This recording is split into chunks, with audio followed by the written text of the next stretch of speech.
Assalamualaikum warahmatullahi wabarakatuh. My name is Chandra Arya Pradana and my student ID 070 11 28 24 29 182. Today I will explain question and answer about sentence and clauses. Number 1. What do you know about the sentence? A sentence is a linguistic unit that expresses a complete thought. Typically consists of one or more words and follow a particular grammatical structure. Sentences are fundamental to communication because they convey meaning, ask questions, give comments, make requests, or express emotion. Key characteristics of sentence include: Point A. Subject and predicate. Every sentence contains a subject, who or what the sentence is about, and a predicate, what is being said about the subject. Example: the dog is subject, barked loudly is predicate. Point B. Complete thought. A sentence must express a complete idea or statement. If it does not, it's often called a fragment. Example of a complete sentence: she is reading. Example of fragment: while she was reading. Point C. Types of sentence. There are four main types of sentence categorized by their function. Declarative: make a statement or expresses an idea. Example: I like an ice cream. Interrogative: ask a question. Example: do you like ice cream? Imperative: gives a comment or makes request. Example: please pass the salt. Exclamatory: expresses strong emotion. What a beautiful day. Point D. Part of sentence beyond subject and predicate. Sentence can have additional component like object, complements, and adverbials. Object: the noun or pronoun that reserve the action. Example: she ate the cake. The cake is object. Complement: provide more information about the subject or object. Example: she is a teacher. A teacher is complement. Adverbial modifies the verb, providing detail about when, where, why, or how something happens. Example: he ran quickly. Quickly is an adverbial. Point E. A function. A sentence typically ends with a period, question mark, or exclamation point, depending on its type. Number 2. What is the difference among simple sentence, compound sentence, and complex tense? Point 1. Simple sentence. A simple sentence contains only one independent clause, which express a complete thought. It can stand alone and does not have any dependent clauses. It has a subject and predicate. Point 2. Compound sentence. A compound sentence contains two or more independent clauses that are joined together by a coordinating conjunction, such as and, but, or, not, for, so, yet, or a semicolon. Point 3. Complex sentence contains one independent clauses and at least one dependent subordinate clause. A dependent clause cannot stand alone and is connected to the independent clauses by subordinating conjunction like because, although, since, if, when, while, and so on. Number 3. Give a 3 example of compound sentence. Point A. I wanted to go for a walk, but it started raining. This sentence connects to independent clause. I wanted to go for a walk, and I started raining with the coordinating conjunction but. Now, point B. She loves reading and she enjoys reading stories. This sentence joins to independent clause. She loves reading and she enjoys reading stories with the coordinating conjunction and. Point C. He studied hard for the test, so he passed with the flying colors. This sentence combines two independent clauses. He studied hard for the test and he passed with flying colors using the coordinating conjunction. Number 4. Give a 3 example of complex sentence. Point A.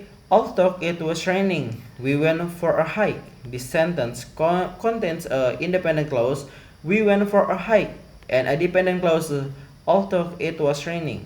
connected by the subordinating conjunction although. Point B.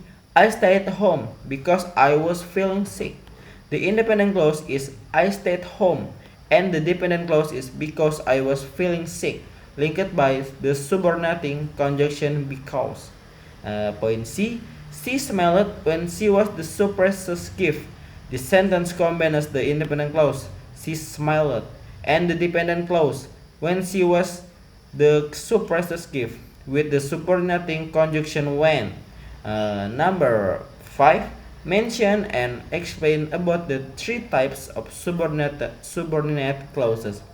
Subordinate clauses, also known as dependent clauses, cannot stand alone as a complete sentence. They depend on an independent clauses to form a completed thought. There are three main types of subordinated clause, each serving a different function in a sentence. Noun clause. A noun clause function as a noun in the sentence. It can act as a subject, object, or complement, replacing a single noun. Example: structure often begin with the word like that, with whatever, who, what, how. Example: what he said surprised everyone. In the sentence, the noun what he said is the subject of the sentence. Function. The noun clause answer the question, what surprised everyone? It function as a noun the subject. Other example, I don't know how she managed to win. And that they won the game was exciting. Point 2. An adjective clause, also called a relative clause, modifies a noun or pronoun in the sentence providing more information about it. Typically begins with the relative pronoun like who, whom, whose, which, that. Structure usually begins with the relative pronoun and describes a noun or pronoun. Example: the book that you gave me is fascinating. In the sentence, adjective that you gave me modifies the noun the book. Function: the adjective clause provides more information about which a book is being referred to. Other example: she is the person who helped me yesterday. The movie which we watched last night was amazing. Point 3. An adverb clause modifies a verb, adjective, or adverb, providing additional information about how, when, where, why, or to what extent something happens. It often begins with subordinating conjunction like because, if, when, although, while, since. A structure begins with a subordinating conjunction and modify a verb, adjective, or adverb. Example: she left the party because she was tired. In the sentence, the adverb clause because she was tired modifies the verb left, answering the question why did she leave. Function: the adverb clause explains the reason for her leaving. Other example: I will call you when I arrive. And more. He worked hard so that he could pass the exam. Number 6. What is adjective clause? Give 3 examples of adjective clause. An adjective clause, also called a relative clause, is a type of subordinated clause that modifies a noun or pronoun in the sentence. Providing more detail or description about it, it usually starts with a relative pronoun, such as who, whom, whose, which, that, or relative adverb, such as where, when, and why.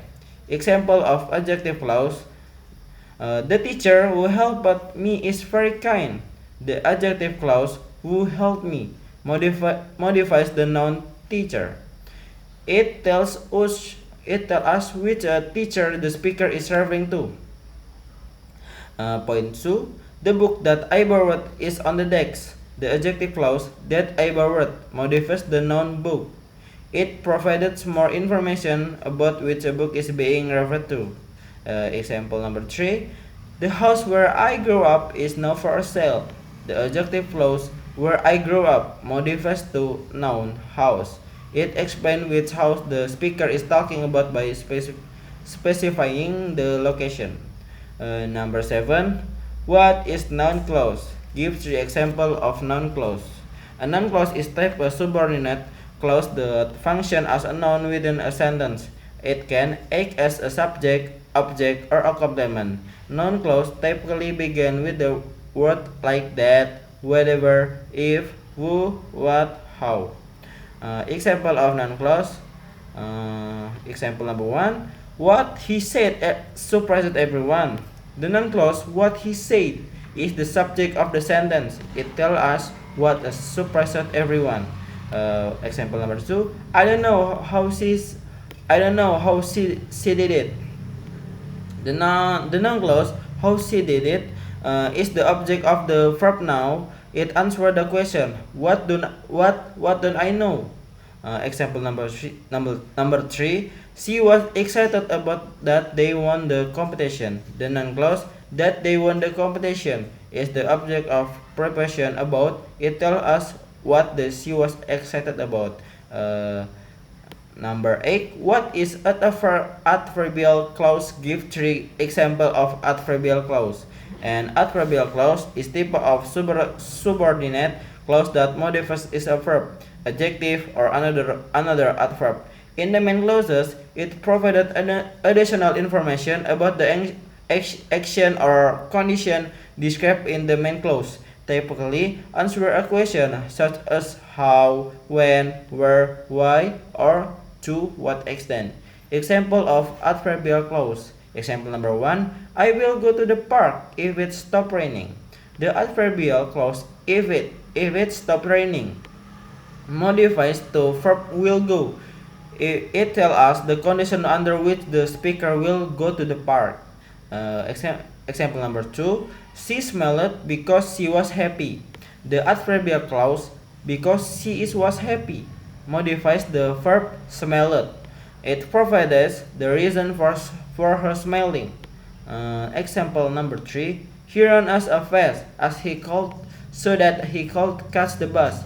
The adverbial clause so that he could catch the bus modifies to the verb run. It explains the purpose of his running. Number 9. When do we use a coordinate and subordinate conjunction? Coordinating and conjunctions and subordinating and conjunction are both used to connect word, phrase, or clause in the sentence, but they serve different function and are used in different situations. When to use coordinating conjunction? Number 1. To connect to independent clause. When you want to link to complete sentences that are related in meaning, you use a coordinating conjunction. Example: I want to go to the beach, but I started raining. To connect word or phrases. Coordinating conjunction can also connect word or phrases of the same type, adjective with adjective. Example: she liked tea and coffee. Example number 2. The cake is sweet but bitter. When to use subordinating conjunction? To connect a dependent clause to an independent clause, a subordinating conjunction introduces a dependent clause which explains how, when, why, under what conjunction, or to what extent the action in the independent clause occurs. Example: I stayed at home because I was feeling sick. To indicate time, conjunction or contrast, words like when, if, although, and while introduce conjunction, contrast, or time-related event. Example: I will go to the park if it stops raining. Example number 2. I worked hard although I was tired. Is number 10 is last. Is pronoun reference important? Why? Yes, pronoun reference are especially critical in communication since they guarantee clarity and understanding in sentence. A pronoun reference is the thing to which a pronoun allows appropriately distinguishing and utilizing pronoun reference dodge dictionary and make the sentence significant. Pronouns reference are crucial because they provide clarity, affect confusion, maintain coherence, and ensure precision in communication. A clear pronoun reference helps the listener or reader easily identify the person, place, or thing the pronoun is referring to, ensuring that the message is understood as intended. All, I say thank you. Wassalamualaikum warahmatullahi wabarakatuh.